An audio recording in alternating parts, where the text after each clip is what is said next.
all you want. Good morning, good afternoon, or is it?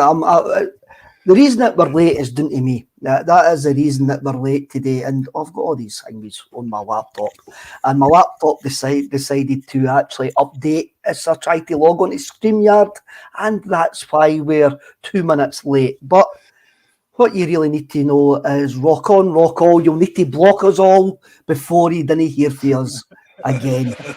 Paddy and John, how are you getting on? Very well, Kev. How are you, mate? Aye, fine. The holiday was nice. I was on a plane as we played the Glasgow Derby. So when I landed, it was 2-1. And by the time I got the suitcases, it was 2 each. So that was a decent start to the holiday. Never missed much anyway. There wasn't much in the way of contentious decisions or dodgy referees. So I hear it was one of the more lax, humdrum games that I've missed. But look, for me, when I got on that plane, I wanted to at least land still at least 9 points clear. That was my hope, and that's what I got. And I got that. And I can understand why some people were maybe disappointed that we didn't go 12 points clear. But if we're still 9 points clear with 3 games to go, then it's job done. I mean, it's still a 4-game swing. And you go to the home of your biggest rivals, you get a draw, and it keeps you 9 points clear. I can't see what's up with that, Paddy. Really, I can't. Nah, I don't. Do you know? See, for me, I think it's the fact that we couldn't walk out to Ibrox and say league's done. How good would that have been? And I think a lot of fans were maybe hoping that would have been the case. That just get that 3 points. Ange Postecoglou would never admit it, but he would know deep down. There's absolutely no way we'd lose. We'd need to lose 5 games or 4 games and draw one, and they need to go unbeaten. If we'd have walked out there with 3 points, that would have been it. Job done. League's over. Champions League next year. And I think probably because we didn't get that, maybe that's where the disappointment came. But I'm with you, 9 points after that. Can't argue with that. John, you can't grumble, can you? Really? You would want to be 12 points, you want to be 15 points, you want to be 20 points, you want to be going there for a party, but to come out after a game where the mainstream media are probably writing that's Rangers back in it, we've got a title race, blah, blah, blah. A late equaliser. Job's a good one, eh? Yeah, and we didn't play particularly well. So that's, the other factor as well. So, if you're walking away from a draw after we played, according to a lot of people, one of our worst games of the season, and we still came out there with a draw, that was their full team. I don't think their team can get any better than that. So I don't think there was anyone on the bench there that could improve them. So at the end of the day, I think we've got more to come. We've got more signings. We've got more guys coming through the door. They've got 0 so far. I wouldn't expect them to have much more than 0. So I think this part of the season could take a real hefty swing towards us. I said before that, I thought we will win it by between 12 and 20. I stick to that.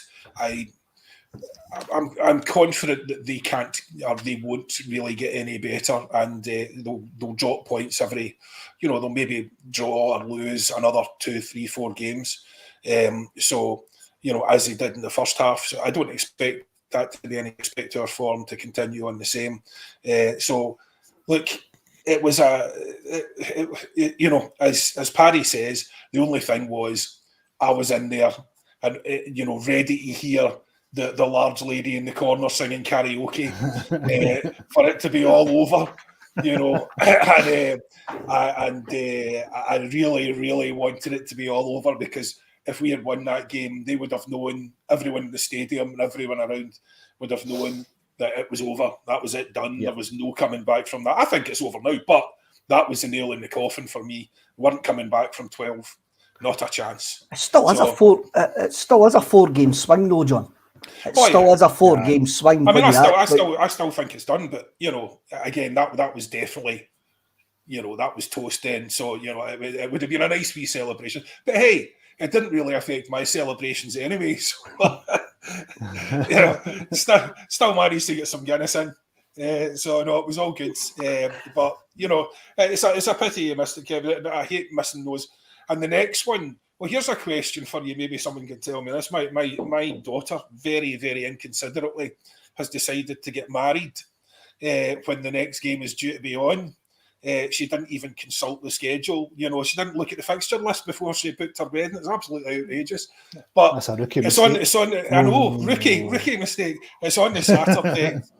And the worst thing is, my brother did it 25 years ago or something. He did the same thing.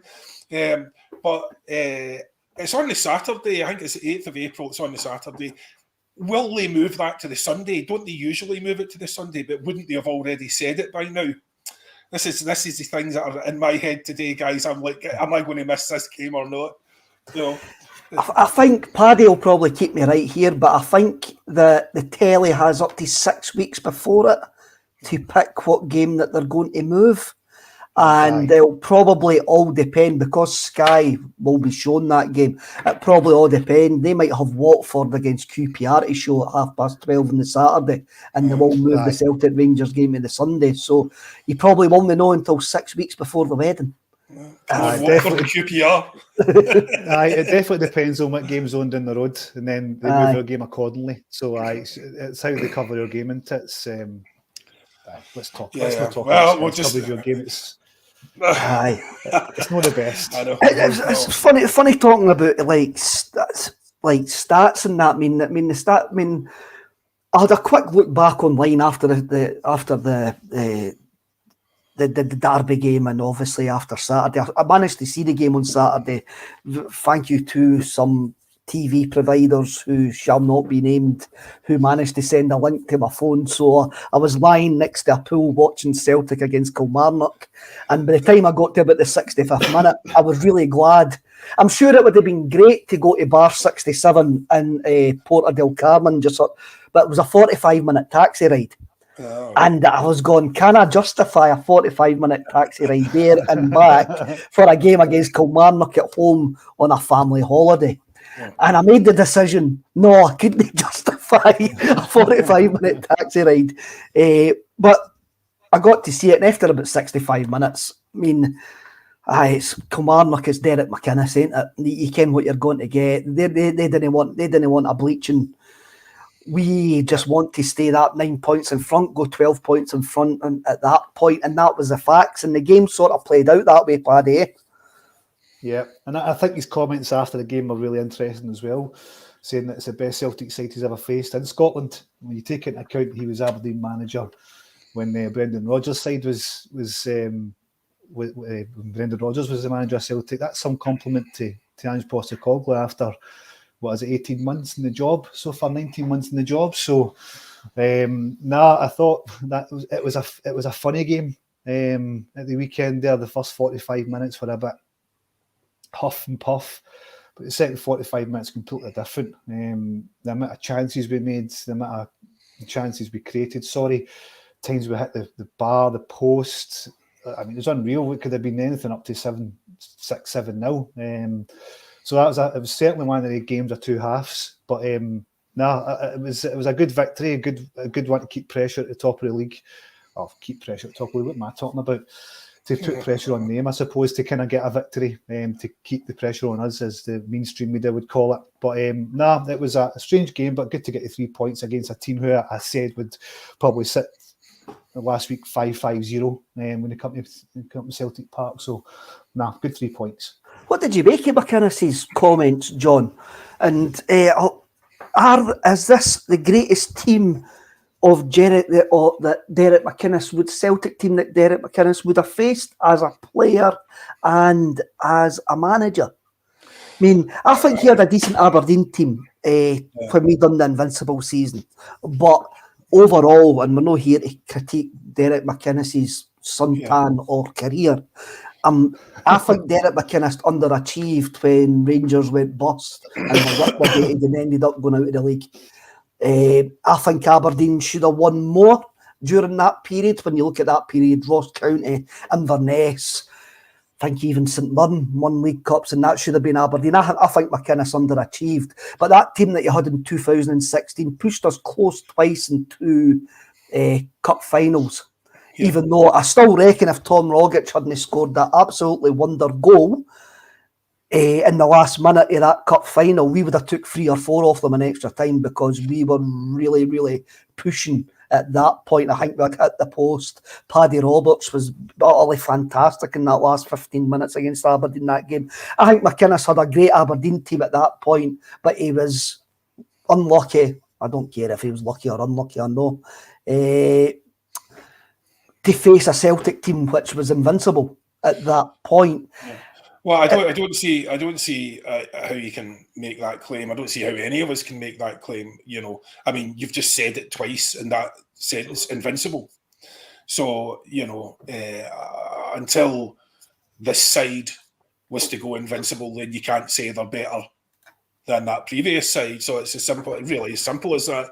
And also, I don't think they are. I don't think we're there yet. There's still a lot of what needs to be done. I think also as well, we need to see. Look, at the end of the day, this is all about, we need to win the league, but it's all about, if we're testing ourselves. We've had this conversation, I don't know how many times, but if we're testing ourselves, the real test is Europe. The real test is what we can do in Europe, what marker we can put down there. That's how we know how we're progressing. Because, domestically, our main rivals have, they've had their own issues. It's actually been different main rivals, but that's another story. But they've had their issues. I think there's now another issue with the financial fair play rules. I think that's going to really restrict them, which is, I think, one of the reasons we haven't seen much by way of transfer activity there. And I don't think we necessarily will. I think they're in a lot of trouble in terms of transfers because, as we spoke about before, I think they've got 11, 12, 13 guys coming to the end of their contract this season. And that doesn't include even some of the guys that went away. I think they'd take the wages for, the likes of Morelos. If someone gave them £1 million, I think they'd bite their hands off for it to get them off the books. And again, I think they've acknowledged as well, they're probably internally, at least, they're not going to win it this year. So, for us, the marker has to be Europe. You can't say, despite the fact we went, invincible, our record, even with Brendan in Europe, wasn't exactly stellar. So I think that's what I'd like to see us build. I was actually talking, controversial, because I saw the strap line there, but before we saw the strap line, I'd sent a wee message out saying, in terms of Europe, would we change for the future? Because Iwata, now this is hypothetical before everyone loses their mind. we all like to have hypothetical conversations about players and teams, and if anyone wants to add to that or add, things that they think might be a bit controversial now, but could be interesting. I was just wondering myself, because we look so porous, obviously, in Europe. Iwata, well, I'm really hoping he looks as good as his YouTube package. Maybe he's the first ever guy that will look as good as his YouTube package. But if he is, you see my YouTube package, John.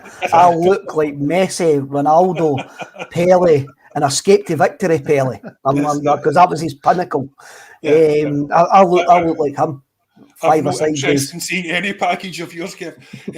Only fans. I was going to say that, but I wasn't sure if it was allowed in a family show. But because I would like us to see, more the way that Red Bull was playing with the 4-2-3-1. So I would like to see the likes of Iwata and Kalmak in there. But I would like to see Haksabanovic playing at 10 behind Kyogo, and then you've got Abada and Jota, that sort of thing. So that would mean leaving out very good players like Hatate, like O'Reilly. But, I think you potentially get more solidity there. But that's maybe one for the future. But it is hypothetical, and I'm sure... It's not hypothetical, John. It isn't hypothetical. I mean, and I'll go to Paddy with this, because, Iwata actually says himself that he's a number 6. That's where he sees himself playing. That's where he sees his strengths. So the signing of Abildgaard and Iwata and also Guchi says to me that Ange Postecoglou sees that as a gap in the squad.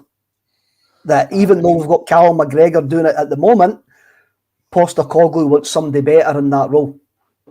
I think the fact that Ange had picked O'Reilly to cover for 2 months and totally leave out McCarthy, Guchi and Abildgaard tells you a story in itself, doesn't it? I mean, O'Reilly was one of our better attacking threats in that more forward-thinking role. And plus, we can't continually rely on Callum McGregor as well. I mean, what if, again, he gets another injury? We're just going to have another makeshift replacement for him, not a natural defensive midfielder. So, go back to John's point. I think, John, I don't think that what you were talking about, leaving out kind of Hatate and O'Reilly, is as hypothetical as you think, because that's the point of having a massive squad with quality all over, is it not? That we can rotate these players, that we get the opportunity to rest when we can, and keep them for the bigger games or whatever. So I don't think it's as hypothetical as you would say, but although it is controversial, we don't want to be starting controversy on the pod. Well, but it's mainly that's what we're here for. It's only controversial. But I think as a talking point, his talking point was great. But the only reason you're thinking, will he do that, is because he's played a very rigid 4-3-3. For the last few while. By that point, and he's obviously the intention of changing that. He's not changed it, and he's been very clear since he started his tenure at Celtic. This is how I play. This is how I set up my team. But what the difference is he's continually looking for talent that's going to improve every single position in that team, and that includes the defensive midfield option as well. So, you're right. A change of formation is probably highly unlikely, but and he didn't really change his formation when he had 2 strikers on Ibrox. When he brought in Giakoumakis, he just moved Kyogo out, didn't he? So, I just think I think in terms of McCarthy, Guchi and Abildgaard, their future was determined the very second that McGregor was injured and they put O'Reilly in that position. But see, in that point, and this is, again, it's not just the players that have to learn, is it? Because, and given the quality of players that we can buy, can we just make the step up by playing the same way and replacing the players with marginally better players? You're talking marginally better players every year. Doesn't the manager have to contribute to that somehow? Because if we are consistently losing, or failing to win anyway, but if we are consistently losing, surely the manager has some responsibility to have an effect on that. You can't just say, surely it's not enough to just say this is the way we do it, that's it, and you're not getting the result, because ultimately that's what it's about. We have to win or draw these games at the very least. But then again, John, if we go back to Derek McInnes, his comments, for me, what McInnes was meaning was this side is better than Brendan Rodgers' side, mainly because of the way that they play football. They play football in a solely modern way, which I think, to quote me, actually says, doesn't give you time to breathe. Whereas Rodgers was very tippy-tappy. Rodgers' style was very defensive when you look back on it, because it was all possession-based, whereas Postecoglou's Postecoglou's style is probably in vogue with all the sockless hipsters coaches in Europe at this precise moment in time. And I think that's what McInnes was actually meaning. What I actually would want to do, I didn't want to go and Steve Clark and park the bus.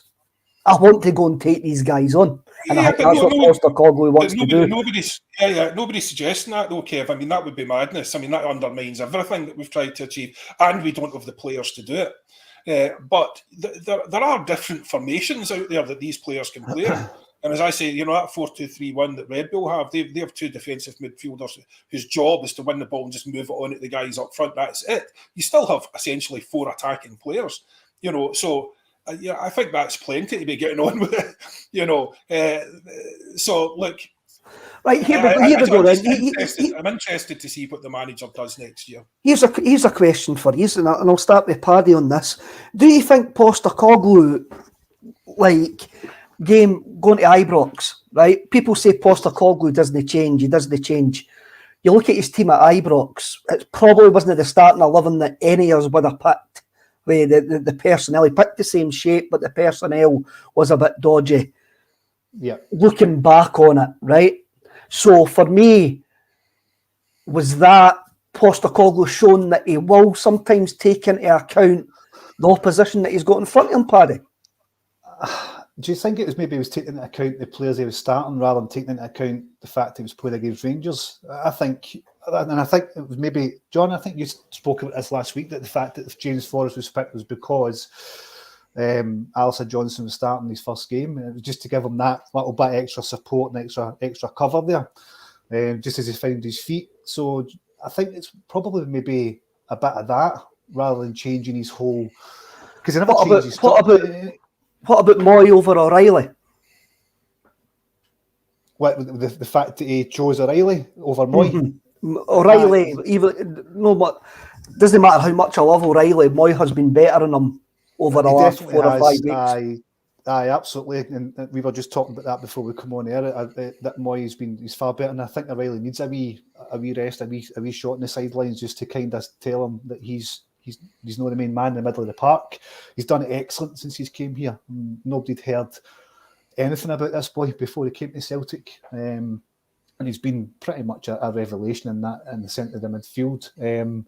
But again, tried and tested in a Glasgow Derby, isn't he, O'Reilly? Whereas Moy isn't. So is it again just a case of sticking to what you know to get out of that game or something, and then go back to, I don't know, trying Moy in the centre of the midfield? I don't know, but he never really changed the shape of the team. He just, like you said, changed the personnel. So there's been a bit of both. I don't think Ange is in any mood to change his playing style. He's never done it at any club he's been to. He's played the same formation, the same kind of style, fast attacking football, and he's done it at every level.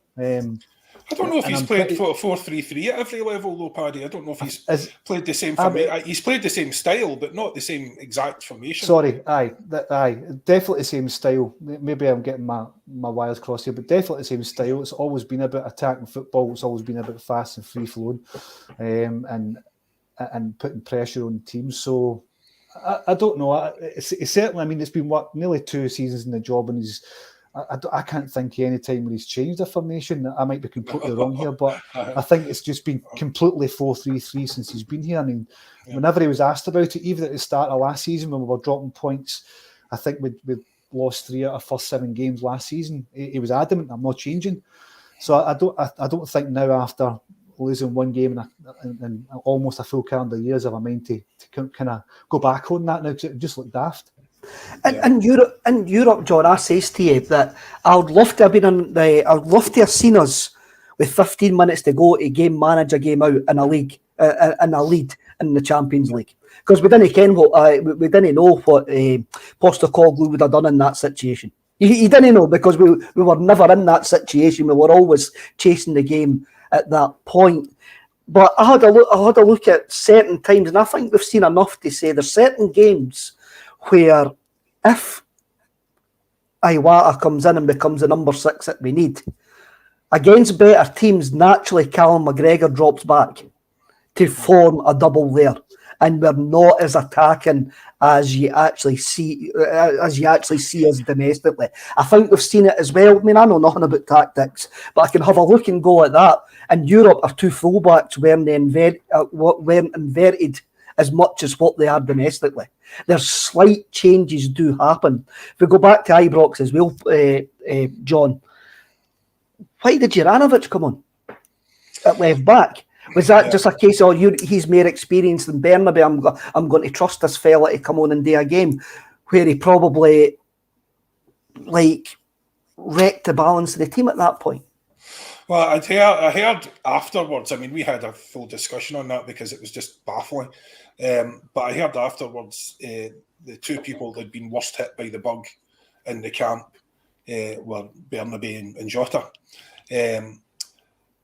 But even then, I sort of thought, okay, that's fine. I can understand that then. But actually, that doesn't really make much sense, because apparently Jota was the worst, and he came on and played. So, how does that make any sense? the thing about Burnaby obviously is, I mean, you're even looking at yesterday, the Kilmarnock game, and he doesn't have to do any defending. It's so difficult to assess a guy, when he's not defending at all. He's not shown us anything there really, very little anyway. It's we're not under any pressure, so he's essentially playing like a secondary winger. So it's very difficult to assess a guy of whether how he would have fared in Ibrox under pressure. But I mean, with hindsight, obviously, I think we can all say he would have fared a lot better than JJ did, because he couldn't have been any worse. But not to be too harsh on JJ, but that was a shocking performance. So, the manager. In that circumstance, he had a quick decision to make. There was obviously factors there. I think there was factors there that we're unaware of. I think that sickness would have been one of them. I can't see that would have been his first choice, especially given, Juranovic's state of mind, apart from anything else. At this point, my main concern about, Juranovic is really just making sure we get enough money for him. But he obviously, I don't think he's factored into the plans here at all. I think we actually need to get him off the wage bill at this point.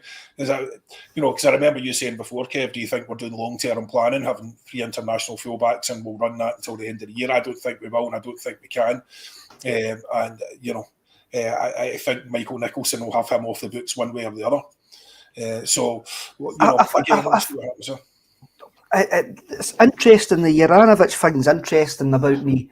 About the fee that we're going to get for Juranovic, or we should get for Juranovic.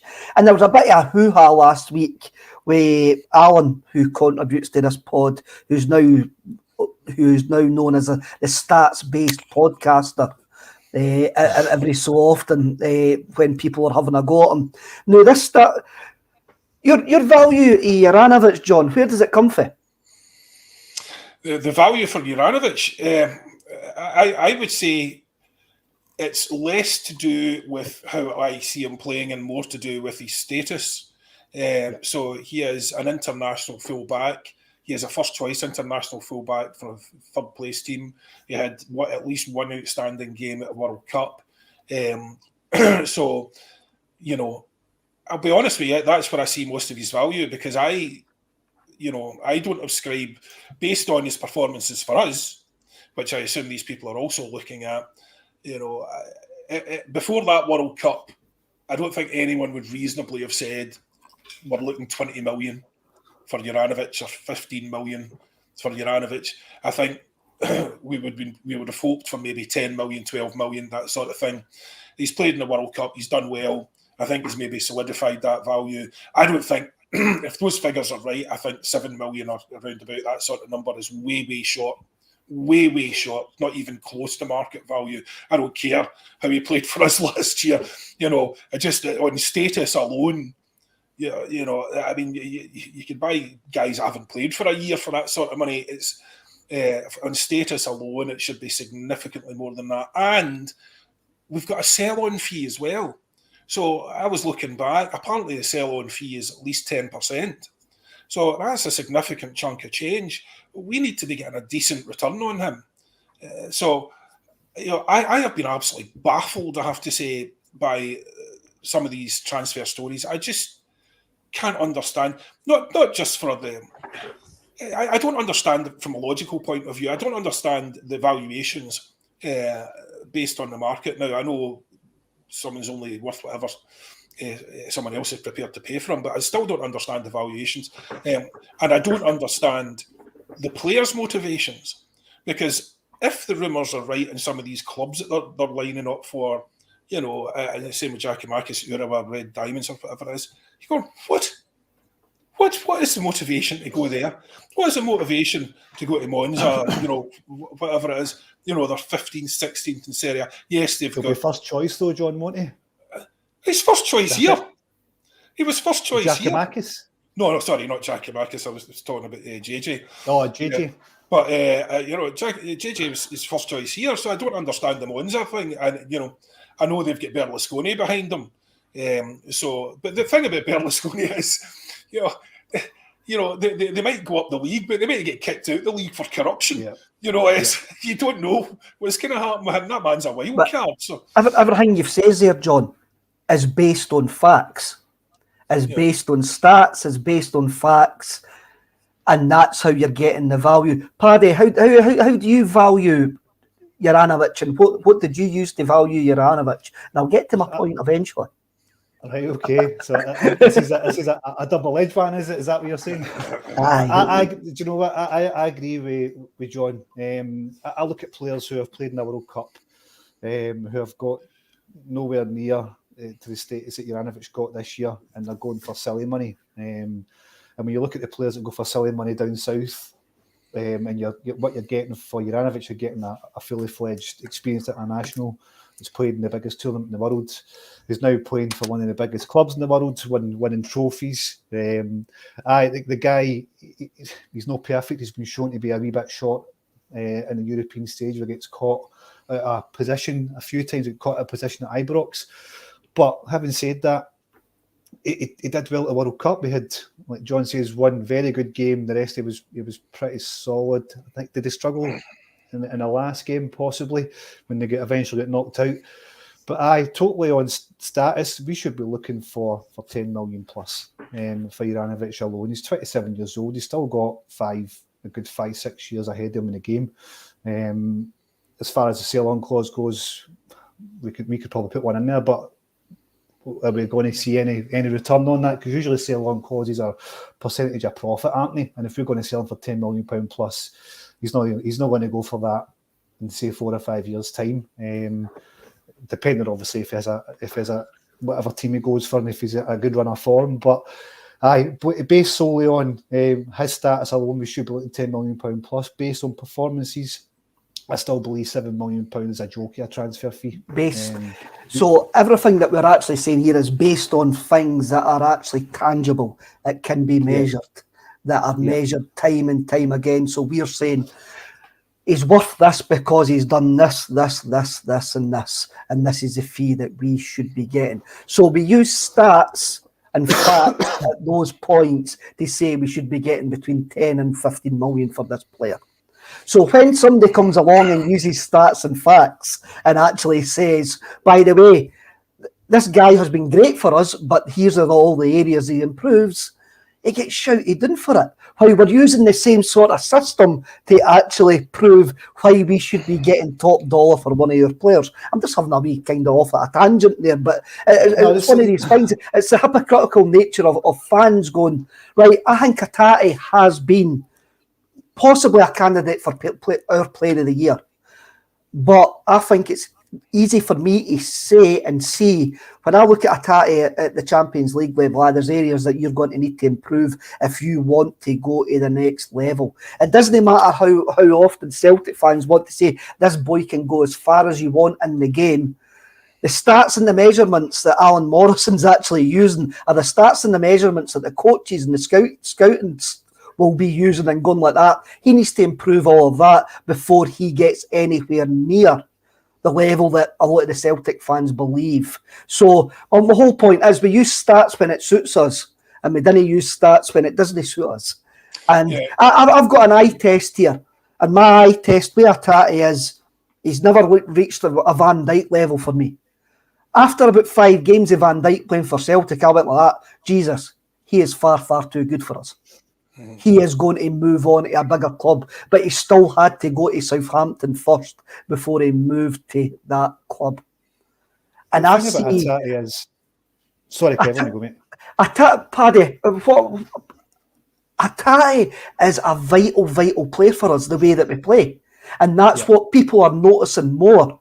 It's not that he's all of a sudden became a far, far better player. He's just more vital for us because he's fitter. He's not got that end of season burnout. And he's just more vital to us in the way that we actually play. The players have got used to playing with him as well. That's what people are seeing. And I'm not saying that he hasn't improved as a player. He just hasn't improved as what some folk have actually thought. I still think he's who player of the year. I think that the reason that pylon happened, which is very unfortunate, and I think it really is just to me, look, I'm a bit older maybe, I think it's just disgraceful that people find themselves, they think it's perfectly fine to go onto the internet and just personally, absolutely abuse somebody for their opinion on a player, whether you agree with it or not. There's no reason for you to be an animal about it. Do you know what I mean? It's perfectly reasonable to disagree or opinions over players. That's fine, but you don't need to be. I mean, some of the things that were said were outrageous. Now, the fault, I watched that entire pod, and as with all these things, anything that's clipped and then a headline is put across it, and they'd made a mistake on I think the young fella made a mistake on putting that headline there, because the headline was very misleading. If you actually watch it, as with all the stuff that Alan does, he lays out the argument at great length and says, and it's a very reasonable argument. It's a very reasonable point. At no point did he say, Hatate, just simply wasn't good enough. That's not what he said, and so it's just not true. So, but people jump on that headline and just get incredibly abusive. I thought it was desperately unfair. But anyway, it is desperately unfair, John. Then in the next sentence, they're hypocritical, going, we need to get 20 million for Juranovic because of all this stuff, and you go, you've just. And plus, the other thing as well is, let's say Hatate had a nightmare at Ibrox or something like that, then they wouldn't have been saying that. Everyone's on a high with Hatate at the moment because he's playing very well. But it wasn't so long ago where people were less vociferous about the supporting him. So the point is, I think like most other players in this team, he's capable of great things, but he does need to improve in certain areas. And there's no point in getting on the sort of dreamland type high horse where you're just like, oh no, he's just absolutely wonderful and doesn't need to be any better. We saw in Europe this year, all of these guys need to be better. It's as simple as that. They all need to be better if we are going to play Europe and make progress there. So, to slag someone for saying, or to be abusive to someone for suggesting that very thing, I think is absolutely ridiculous and outrageous. But I mean, it's very difficult to go into social media now and not get abused just generally, never mind, for having an opinion on a player. And what I've discovered, in my own Twitter is when I have something to say about a player, I usually frame it as a question, because it doesn't matter what you say. It could be black as in black and white as you like. Someone could have done something absolutely egregiously wrong or brilliantly right. It doesn't matter what you say. Someone is there to violently disagree with you. It's very, very difficult not to have to deal with that sort of stuff on social media. But look, at the end of the day, he's a very good. He's a very good player. But I mean, some of the people that were making the comments, the counterpoints, you would have thought he was Maradona. He's a very good player, and we have some very good players in our team, and I'm very happy with them and loads of progress. And actually, Hatate, that lovely wee shuffle move he's doing along the line the last couple of weeks, where he's beating players in close quarters and dancing past them to get ridiculous balls across. And that stuff's fantastic to watch. He's very, very good, and there's no question about that. But nobody suggested otherwise. They suggested, I think, he might not be the man for the job at the very top level in Europe. But I don't think any of our guys are, as it stands at the moment. I don't think any of our guys are, top level European players at the moment. But the thing about Hatate is, it's not that he needs to improve. He will improve, though. He's only been a professional footballer for 2 years. Yeah. He was playing. He was playing for I can't remember the name of the university he was playing for in Japan before he got picked up, and now he's at Celtic. So he will improve. So that tells you itself that he's not a finished article. Nobody's suggesting for a second that he's not a good player, because he clearly is. But I mean, the problem you've got with stats is stats can be used to suit any argument. You could have the same stat, and you could use it to suit both sides of your argument. And that pile-on that happened to Alan last week was a disgrace. But it's no a surprise to me. That sort of thing happens more often than not. I just wish people could just debate with facts and not debate with insults and slurs and all that nonsense. And just it's all right to disagree. It's all right to have a different opinion. That's the whole point of being a football fan and a Celtic fan. What I think about my team is going to be probably completely different from what you think, Kevin, what you think, John. But that's the whole point of debate. Just keep it civil. But no, Hatate. And just to be clear, Paddy, I would think the same as you, but then we'd both be wrong. Well, aye, there. Can't have that now, can we? But Hatate will improve because, like I said before, 2 years and he's just been playing professional football. Look at what he's doing already. He's the opposite of Calmac, isn't he? You know, in terms of dog years, he's the opposite of Callum McGregor. You know, so Callum's probably about 35 at this point in player years. In player years, aye. You know, I think I mentioned this before about Tielemans. They reckon that he's played the same number of games as somebody who's 32, 33. But just because of I think Hatate's the opposite of that. I mean, I think Hatate is a fantastic player. Uncle Nobby Steamboat, once Hatate cuts out the slack passes, is going to be a superstar. Once he does that at the domestic level, the highest level, when we aren't going to actually hold on to him. Remember Hatate's goal at Hearts last year, like Andy Toms. It was a peach, and we're not saying that he's not a talented player. We're just saying that folks sometimes this maybe need to rein in their expectations of players who are playing in Scotland for a reason, and I say that quite often, that they're playing in Scotland for a reason at this precise moment in time.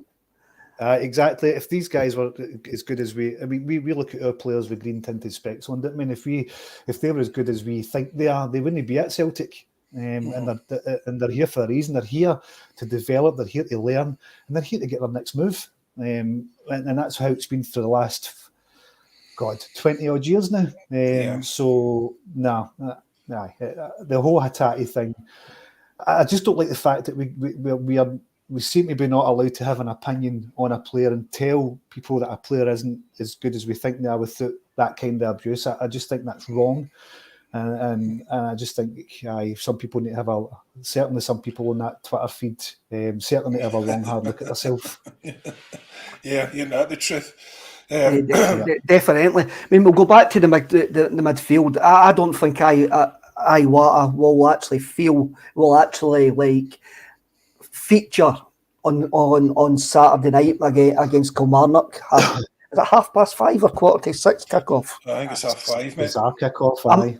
I'm actually looking forward to going. This will be my first time back since the World Cup break. So yes, I'm looking forward to because things just happened to me the last couple of home games, which meant I haven't actually been able to go. One of them was a holiday. One of them was my dad being in hospital. I would have been ill. It's been very, very eventful for me. But I'm looking forward to going to Hampden. It'll be a wild atmosphere at 5:30 or 5:45 on a Saturday night. I think Declan alluded to it yesterday that he reckons that his wee boozer and Maryhill will be full for about 12:30 onwards with the lads and the lassies going to the game. So I'm sure there'll be some party songs sung and the atmosphere will be great. Do you think, Kev, that I know it's a League Cup semi-final. For me, I wouldn't be taking any risks. But do you think he will because it's the League Cup? Do you think he'll bring Siegrist in? Do you think he'll make any other changes? Do you think there's going to be a wee radical shape up there? Because, I wouldn't be taking any chances. I don't think Kilmarnock have got anything to offer against us at all. And I would expect another fairly comfortable victory. But, you can see in the manager's head why he's got a squad of players there he needs to keep happy. And as we've seen, some of them aren't. Which is why we've got some of them looking for moves away. So, do you do what the English do and, to sacrifice, a League Cup as a testing ground for,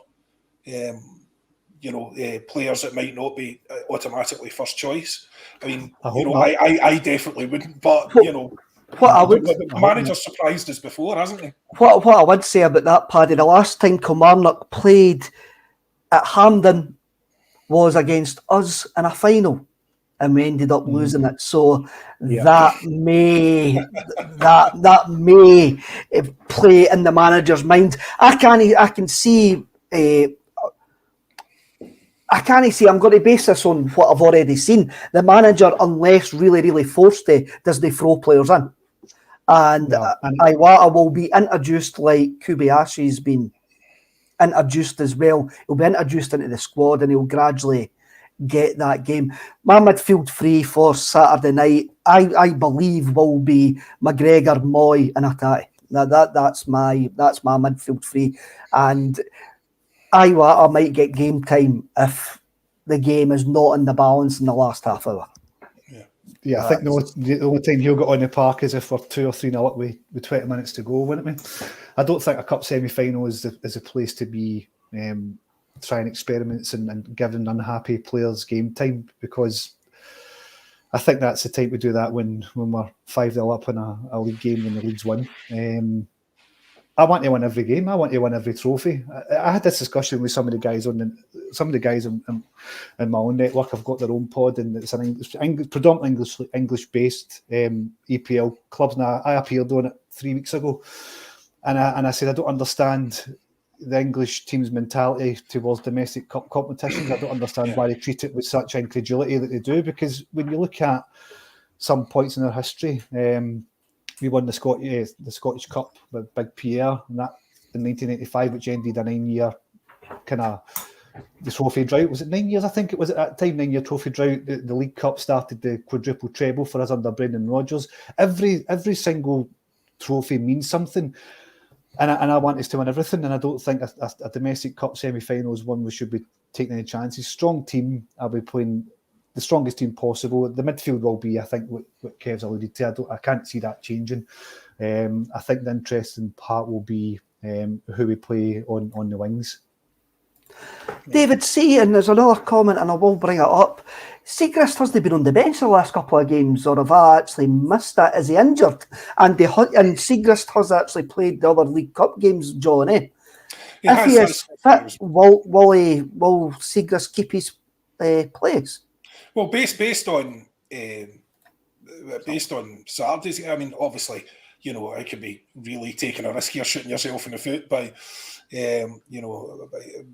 by being so casual about it. But Siegrist is as capable as Joe Hart of standing at the back and doing nothing. So, and if he has the saves to make that Joe Hart has to make, I think we'll be grand. I really, they don't offer too much for me. I know they're sort of pinning their hopes on the big bigot Lafferty coming back, but I don't see him being a particular threat. And if anything, Siegrist would be better for dealing with him because Joe Hart doesn't come off his line.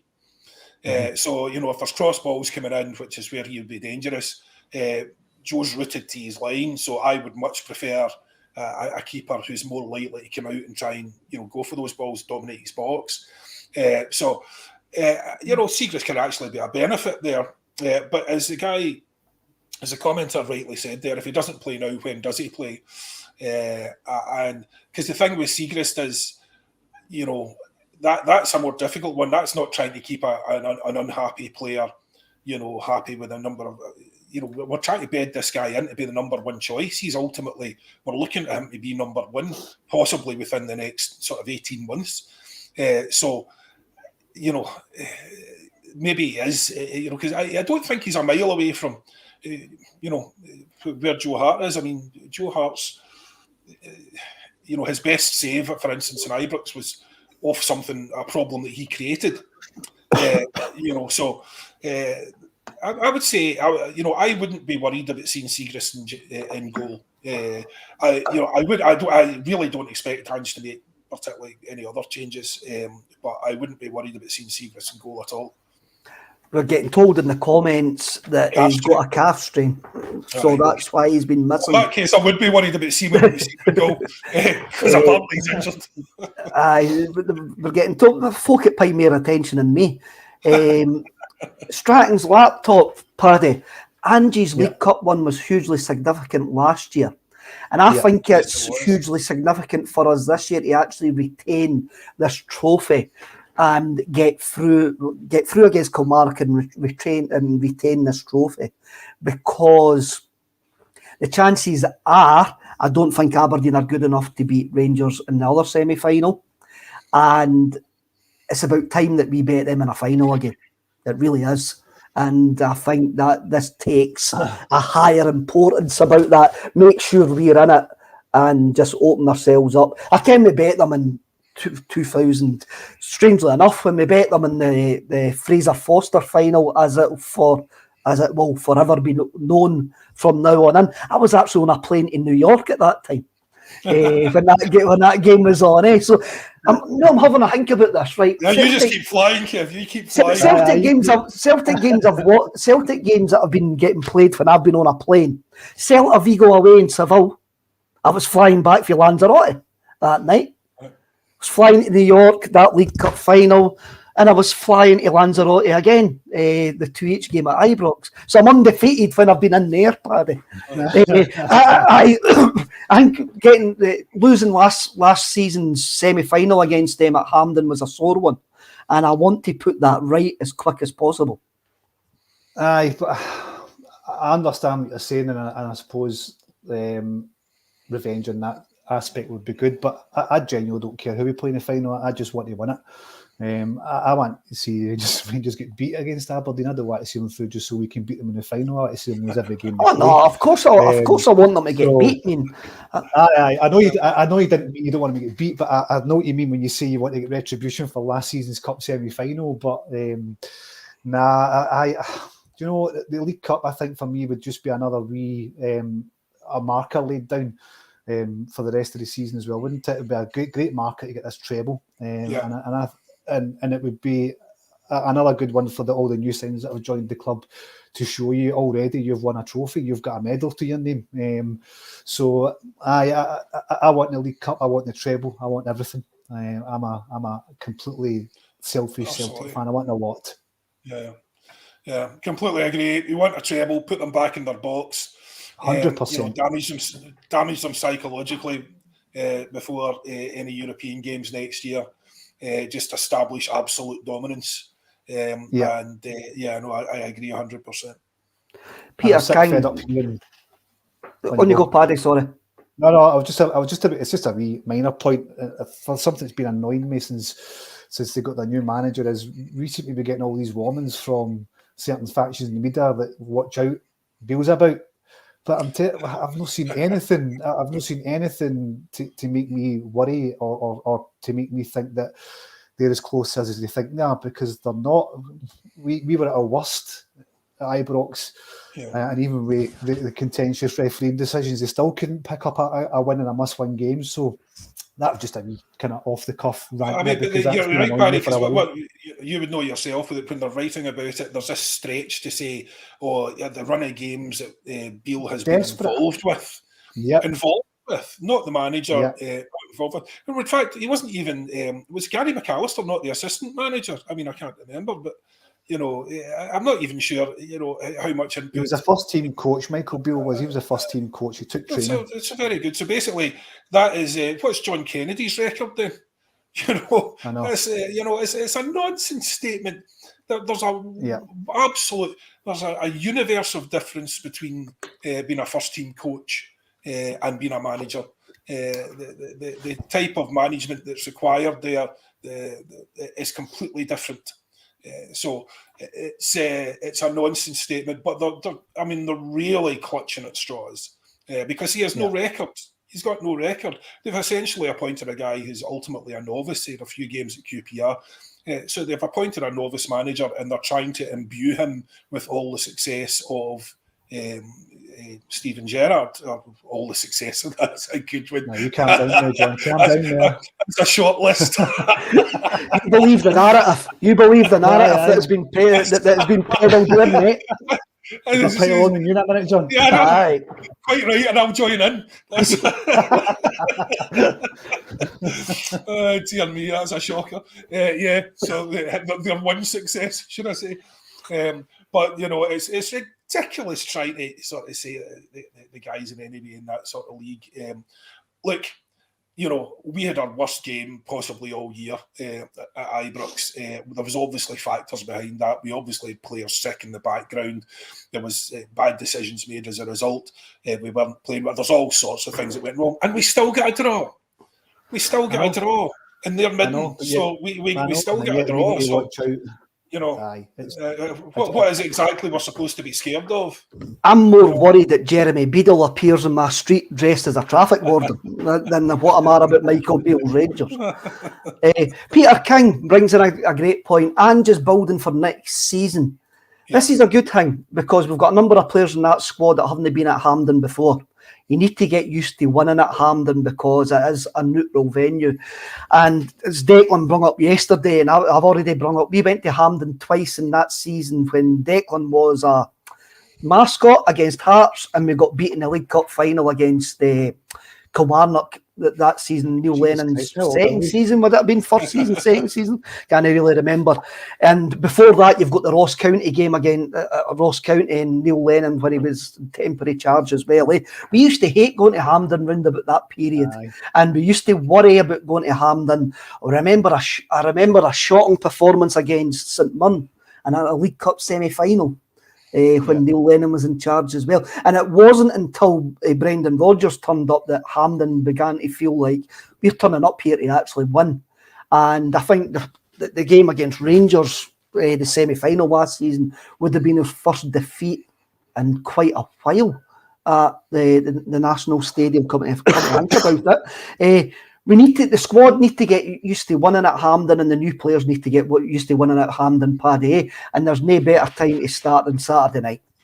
Absolutely, 100%. And like I said earlier on, that's just Angie's Cup win last year. It wasn't just good for the fans. That was vital for the players. That kind of enforced what Andrew's trying to do, and it stuck two fingers up to the media who were constantly telling them that you can't win with this style of football. Maybe not win with this style of football, but it needs to change for certain games. But that gave us the confidence that what Andrew's doing, also gave the players probably that confidence that what the manager's doing is working. That first trophy, when was that final? Was that in November last year? Yes, I think the final was. So when you think about it that way, that was in the first 5 months of Angie's tenure, and he's already won a trophy. Automatically, you get to buy in every single person in that dressing room.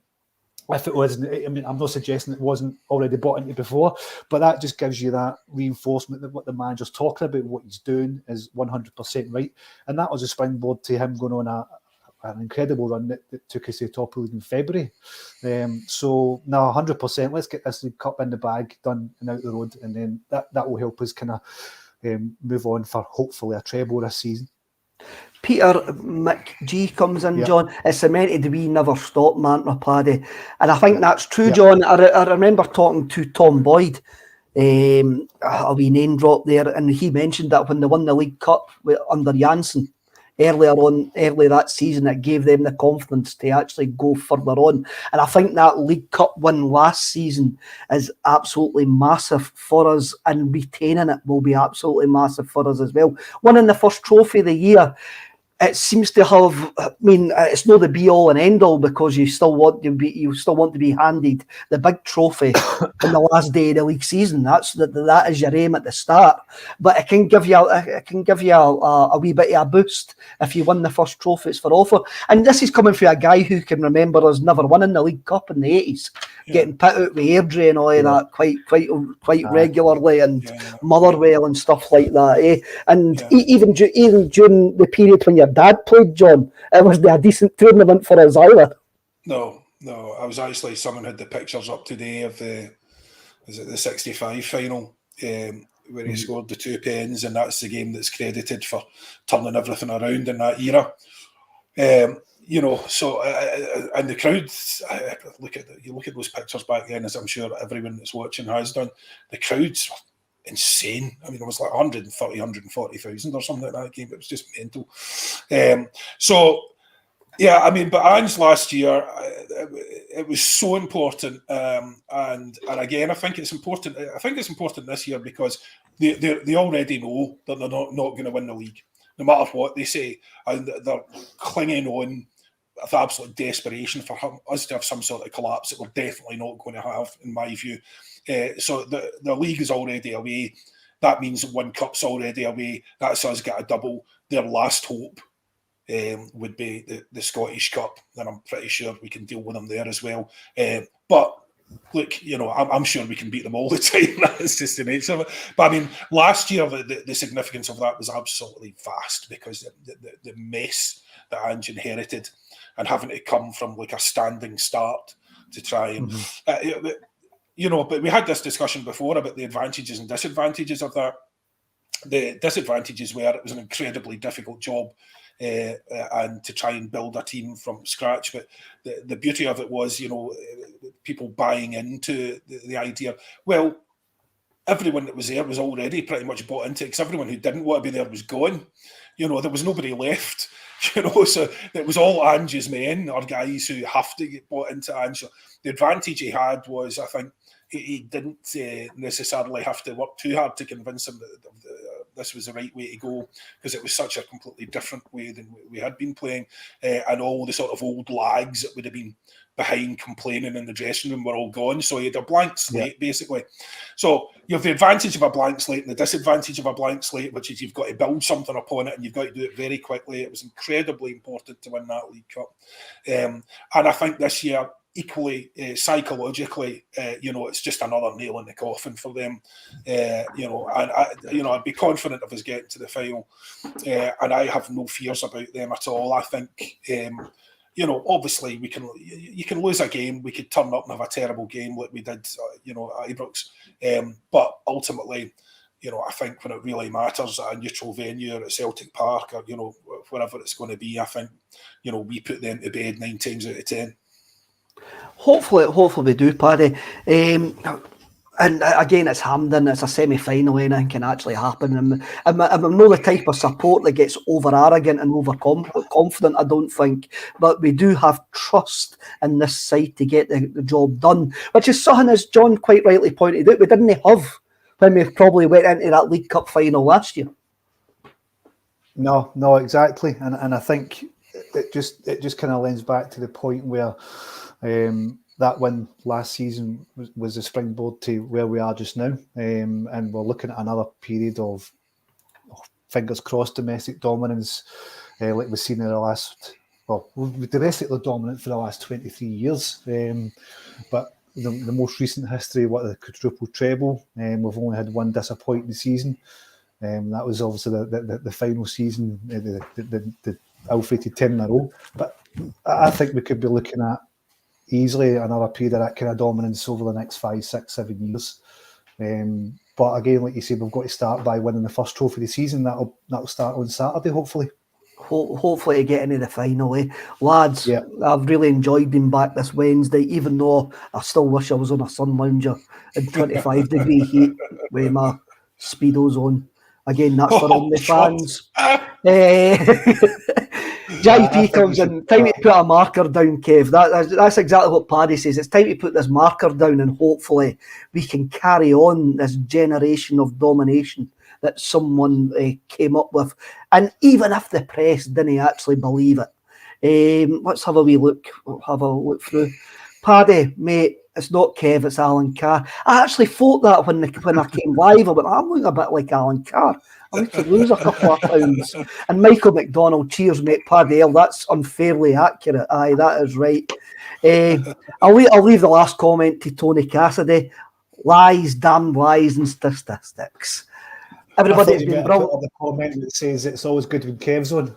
And somebody commented on that 2 minutes ago. It says it's always good when Kev's on. Oh, I'll need to find that. I was in my saved thing with. Well, right, we've just established there's always lunatics in social media. I'd obviously been Daniel Brown. Have you ever been seen in the same room as Kev? I've never been seen in the same room as Daniel Brown. I know that for a fact. Or maybe I have been in the same room as Daniel Brown. Let's see. That's it, lads. That's brilliant. Everything's been great. Thanks for tuning in. Thanks for the comments. And remember, dinna be bams to each other. See you all later. Yeah, well.